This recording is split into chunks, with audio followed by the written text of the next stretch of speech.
Mum, you joined Uncle Donald on the ships in the early 60s.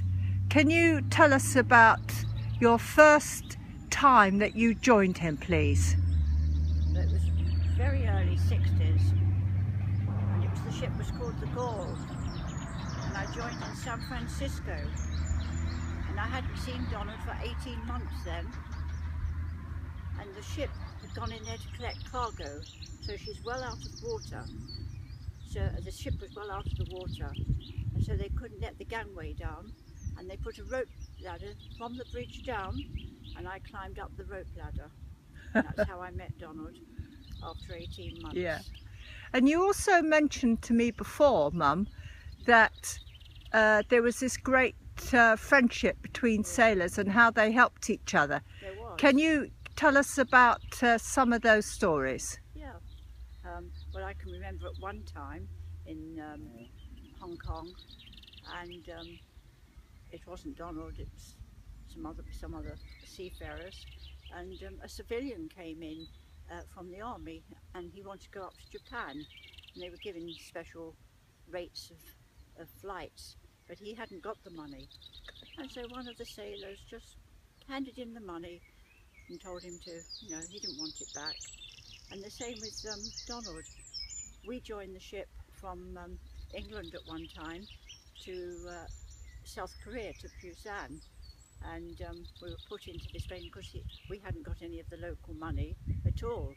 But one of our ships was in port, and the chief officer, Sandy Walker, was there, and because big reunion to see Donald, and Donald said, for God's sake, loan us some money. He gave us £100, and of course we never saw Sandy again, but that's how you were. And then when we were in Vietnam, once again, Robin Sanders, another chief officer who had given up the sea and gone into journalism, and he came and saw us on board and said, oh, come on Donald, loan us some money. I've no money. Once again, another £100, and that's how it is, you just help one another. And you kept corresponding with people from sea for years, didn't you? Absolutely, even now. I mean, one of our cadets now, who's now a master in Singapore, and Mustafa, and we keep in touch, and his children have been over here to see me. And you also just mentioned South Korea. Yes. So what was South Korea like at that time in the early 60s? Well, as I say, we just went to take over a ship, so we weren't in the port very long, but I can remember we were taken to a children's home, and we were offered a baby if we would like, for adoption, but of course there was no way could we take a baby and get it into this country. But my first impression of Busan, I was not impressed at all. But did it look very poor then? Yes, it did look poor. Yeah? Yeah.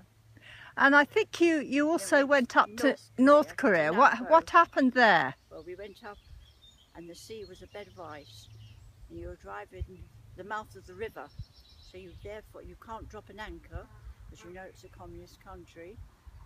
But we had to wait for a pilot to come down, and we went into Busan, and because we've got a Singapore crew who had never seen snow in their lives, so they're all out with their cameras.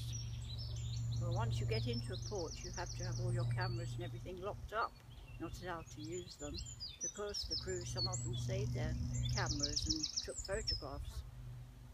And that was the worst thing we could have done, because they held the ship up there. We were held for 6 weeks up there, and we were alongside the ship called the Pueblo, the American spy ship, which was being held. And every day at a certain time they'd come on board to collect Donald, to take him ashore for questioning, same questions every night.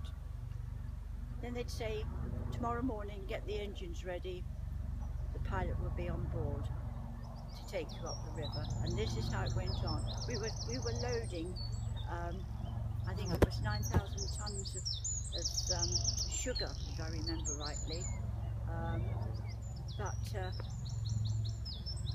every time they say, oh, we can, but we never did go until one morning, and they said, yes, you're going. And Donald said to me, now make sure as we go down the river, anything you can see, sort of visualize it, and tell me when we get to Hong Kong, because I didn't see anything. And when the pilot went off, Donald said, now to everybody, do nothing till we get into Chinese waters. And I wrote a letter and I put freedom. I live in a country where it's free.